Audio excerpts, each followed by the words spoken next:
Shalom, berjumpa di dalam Rema pada hari ini. Seperti cuplikan video yang sudah kita saksikan, apakah saudara-saudara pernah mendengar lagu yang ada dalam video tersebut? Sekilas nampak biasa saja ya lagu itu, tetapi jika kita berusaha memikirkan lirik-liriknya, kita tahu bahwa ada suatu perasaan yang ada di dalam lagu itu. Perasaan itu adalah perasaan iri hati. Apakah saudara-saudara tahu apa itu iri hati? Iri hati adalah saat dimana kita merasa tidak senang atas kesenangan yang dialami orang lain, atas keberhasilan yang dialami oleh orang lain. Perasaan itu dinamakan iri hati. Saya rasa setiap manusia pasti pernah disinggahi oleh perasaan itu meskipun hanya sebentar. Nah, hari ini kita akan belajar dari seorang tokoh yang tidak punya rasa iri hati di dalam hidupnya. Sebelumnya kita akan berdoa bersama-sama. Mari kita berdoa. Tuhan, kami bersyukuri atas kesempatan pada hari ini. Saat ini kami mau merenungkan firman-Mu. Tuhan yang pimpin setiap kami, sehingga kami boleh membuka hati, pikiran kami untuk semakin diperbarui surut dengan firman Tuhan dan semakin serupa dengan Engkau. Hanya di dalam nama Tuhan Yesus kami berdoa. Haleluya, amin. Firman Tuhan pada hari ini terambil di dalam Injil Yohanes pasal yang ketiga ayat 22 sampai yang ke-30. Saya memberi judul untuk renungan pada hari ini adalah manusia tanpa iri hati. Nah, kita akan membacanya. Yohanes pasal yang ketiga ayat 22 sampai yang ke-30. Sesudah itu Yesus pergi dengan murid-muridnya ke tanah Yudea dan ia diam di sana bersama-sama mereka dan membaptis. Akan tetapi Yohanes pun membaptis juga di Ainon dekat Salim, sebab di situ banyak air dan orang-orang datang ke situ untuk dibaptis. Sebab pada waktu itu Yohanes belum dimasukkan ke dalam penjara. Maka timbullah perselisihan di antara murid-murid Yohanes dengan seorang Yahudi tentang penyucian. Lalu mereka datang kepada Yohanes dan berkata kepadanya, "Rabi, orang yang bersama dengan engkau di seberang sungai Yordan dan yang tentang dia engkau telah memberi kesaksian, dia membaptis juga dan semua orang pergi kepadanya." Jawab Yohanes, "Tidak ada seorang pun yang dapat mengambil sesuatu bagi dirinya kalau tidak dikaruniakan kepadanya dari surga.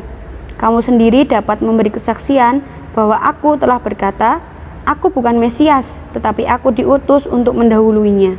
Yang empunya mempelai perempuan ialah mempelai laki-laki, tetapi sahabat mempelai laki-laki yang berdiri dekat dia dan yang mendengarkannya sangat bersukacita mendengar suara mempelai laki-laki itu. Itulah sukacitaku dan sekarang sukacitaku itu penuh. Ia harus makin besar, tetapi aku harus makin kecil." Nah, di dalam bacaan ini, di ayat yang ke-22 sampai 24 kita mengetahui bahwa pada waktu itu Yesus dengan murid-muridnya sedang ada di tanah Yudea dan di sana mereka membaptiskan. Di waktu yang sama juga, di ayat yang ke-23, Yohanes pun juga membaptis di Ainon. Nah, hal ini terjadi atau peristiwa ini terjadi sebelum Yohanes ditangkap dan dimasukkan ke dalam penjara.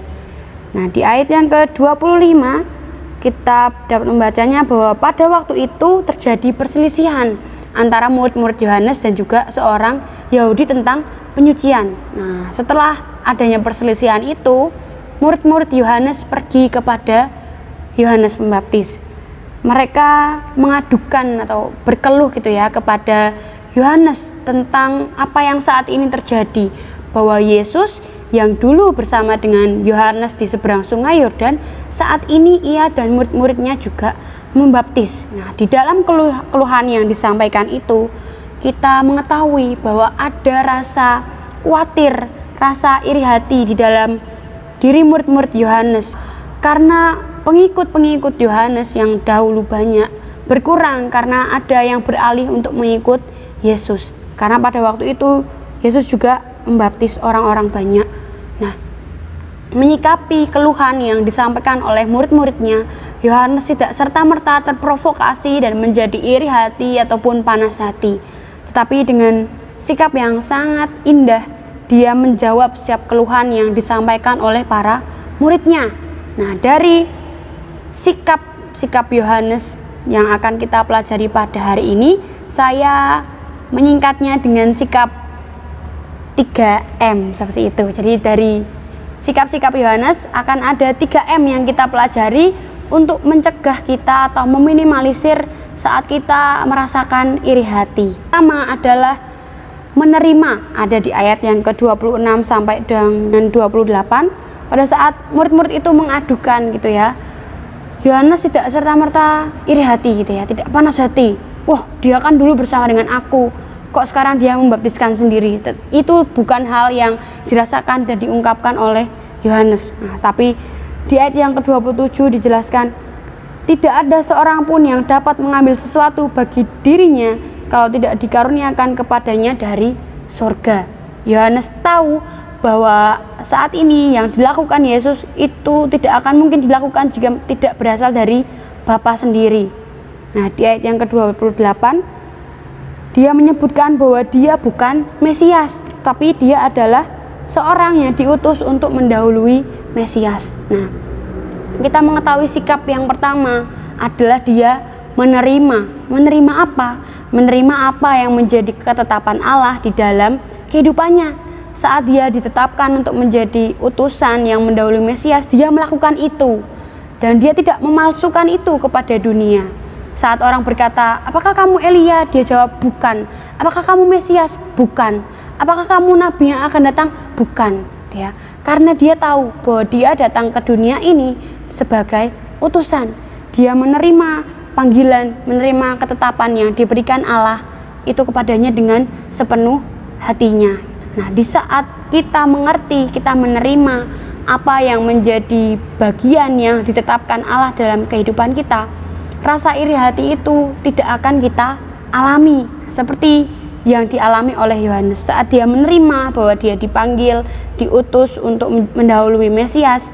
Dia tidak merasakan iri di saat Yesus sang Mesias memulai karyanya dan dia mulai ditinggalkan oleh orang-orang. Dia menerima itu semua dan dia tidak merasa iri karena dia tahu apa yang menjadi porsinya dan yang menjadi porsi Yesus. Nah, di saat manusia itu mau menerima apa yang menjadi ketetapan Allah dalam kehidupannya, dia akan merasakan damai sejahtera dalam setiap hal yang ia lakukan. Tidak akan ada dendam, panas hati, iri hati saat orang lain lebih berhasil daripada dia.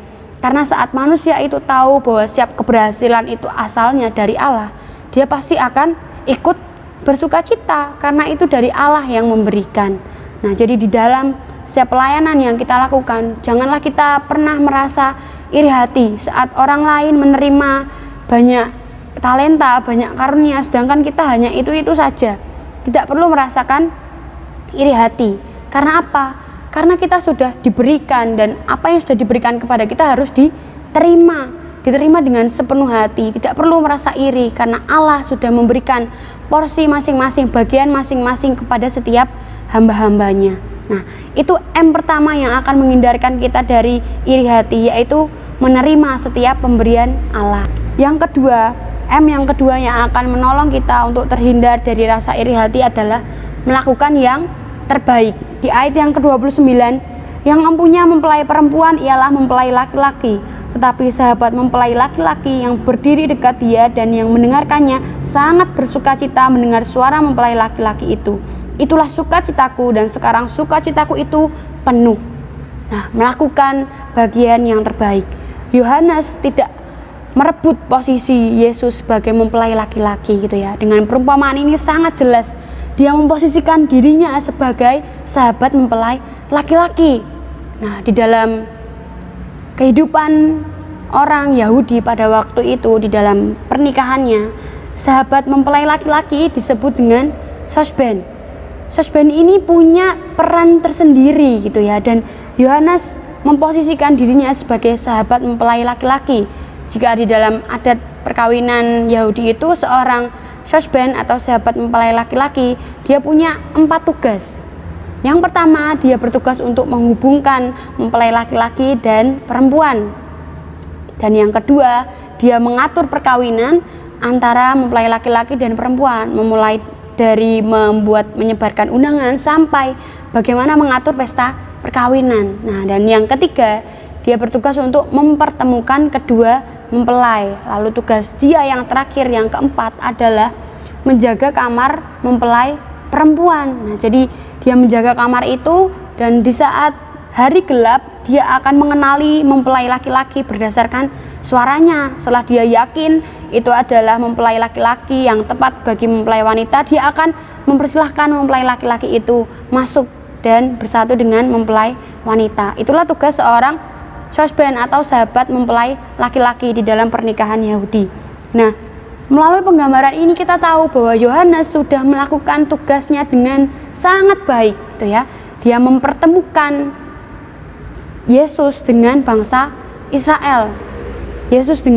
Pada saat ini Yesus dengan gereja yang menjadi mempelai wanita. Yohanes sudah melakukan setiap bagiannya itu. Dia mempersiapkan jalan sebagai seorang yang mendahului. Dia sudah benar-benar menyiapkan jalan bagi kedatangan Mesias dan mempertemukannya dengan mempelai perempuannya. Nah, Yohanes melakukan tugas yang terbaik itu sebagai dampak bahwa dia sudah sungguh-sungguh menerima apa yang menjadi panggilan Allah dalam kehidupannya. Saat seseorang menerima setiap karunia, setiap panggilan yang diberikan Allah dengan sepenuh hatinya, dia pun juga akan melakukan yang terbaik. Dia tidak akan melakukan yang setengah-setengah. Dan saat tugasnya itu sudah selesai, kita mengetahui bahwa di situ Yohanes di ayat yang ke-30, ia harus makin besar tetapi aku harus makin kecil. Dia tidak merasa iri hati saat dia ditinggalkan orang, ditinggalkan murid-muridnya yang beralih mengikuti Tuhan Yesus. Dia malah merasa bahwa memang seharusnya inilah yang terjadi. Yesus harus makin besar, Yesus harus makin dianggap penting, sedangkan aku semakin kecil, aku semakin dianggap tidak penting. Nah, Yohanes sampai mengatakan hal ini karena dia sungguh-sungguh memahami, dia telah menerima bagiannya, tugasnya, dan dia sudah melakukan yang terbaik sesuai apa yang diperintahkan Allah, ditetapkan Allah dalam kehidupannya. Nah, dua hal itu, menerima, melakukan yang terbaik, akan menghindarkan kita dari rasa iri hati. Nah, satu berkat yang muncul saat kita melakukan 2M adalah muncul sukacita. Yang ketiga, di ayat yang ke-29 bagian B, itulah sukacitaku dan sekarang sukacitaku itu penuh. Yohanes merasakan sukacita, merasakan kegembiraan di saat dia sudah menyelesaikan apa yang menjadi tugasnya, apa yang menjadi bagiannya. Dia merasakan bahwa tugasnya sudah selesai, bahwa karena Tuhan Yesus sudah bertemu dengan orang-orang di dunia ini untuk melanjutkan, untuk melakukan karya penyelamatannya. Nah, sikap Yohanes gitu ya, dia menerima, melakukan yang terbaik, dan hal itu memunculkan sukacita saat dia melakukan pelayanan yang ia kerjakan. Kiranya tiga sikap itu boleh kita teladani, bahwa di dalam kita hidup, dalam kita melayani Tuhan, kita harus selalu mengingat 3M gitu ya. Selain di waktu-waktu ini itu ya, kalau 3M itu diartikan mencuci tangan, menjaga jarak, memakai masker, kita juga punya resep gitu ya, pegangan 3M untuk menghindarkan kita, mencegah ataupun meminimalisir kita dari rasa iri hati. Yang pertama adalah menerima, yang kedua melakukan yang terbaik, dan yang ketiga akan memunculkan sukacita secara alami dalam kehidupan kita. Nah, mari kita terus berjuang menjadi manusia yang hidup tanpa iri hati, karena kita mengetahui Tuhan memanggil kita untuk setiap bagian masing-masing yang akan dipercayakan kepada kita. Tidak perlu iri hati, tidak perlu dendam maupun panas hati terhadap setiap keberhasilan maupun kebahagiaan orang lain. Karena apa? Karena Tuhan sudah mengatur sangat baik dan sangat indah bagi setiap kita. Mari kita akan bersama-sama berdoa. Tuhan, kami mensyukuri atas setiap renungan yang boleh kami dengarkan bersama-sama.